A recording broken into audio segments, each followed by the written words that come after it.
Non finite भाव हिसाब से जिरांड रो व्यवहार पार्ट 5 जिरांड को प्रिपोजिशन पर मध्य वाक्य रे व्यवहार करा जाए। उदाहरण we need a cutter for cutting things आमे जिनिस सबु काटिबा पाई काटिबा जंत्र रो दरकार करू। एठारे फॉर प्रिपोजिशन अटे एवं जिरांड तापर व्यवहृत होइछि।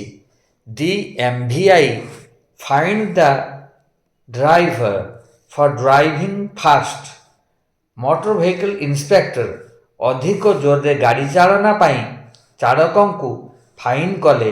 एही वाक्य रे दि एमवीआई सब्जेक्ट होइथिला बेले फाइंड वर्ब अटे। दि ड्राइवर ऑब्जेक्ट परे फॉर प्रिपोजिशन रूपे व्यवहृत। एहार ठीक परे जिरांड व्यवहृत होइछि।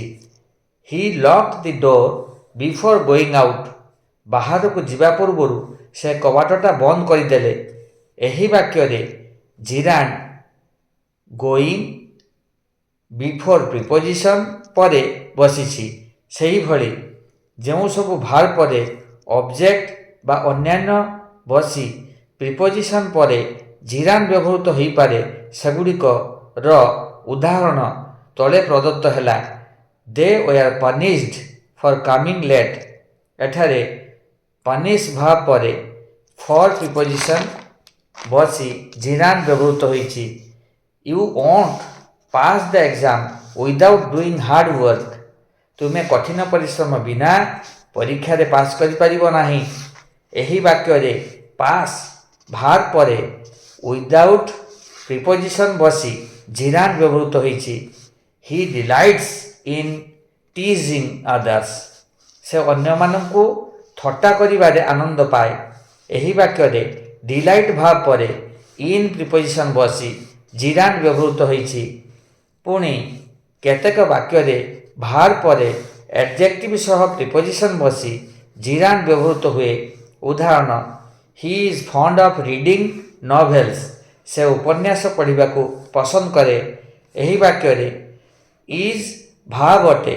एहा परे फॉन्ड एडजेक्टिव परे ऑफ प्रिपोजिशन बसिछि एवं रीडिंग जिरांड रूपे व्यवहृत होइछि। He is responsible for breaking this pen एही कलम भांगिबारे से दायी अटे। एही वाक्य रे इज भाव अटे रेस्पॉन्सिबल एडजेक्टिव अटे।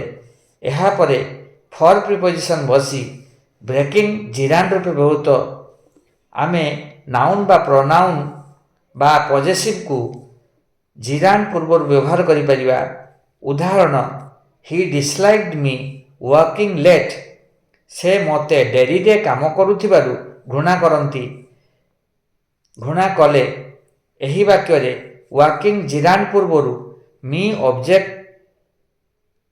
Objective pronoun व्यवहृत होइछि।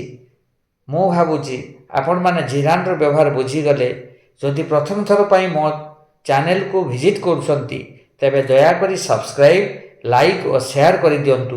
धन्यवाद।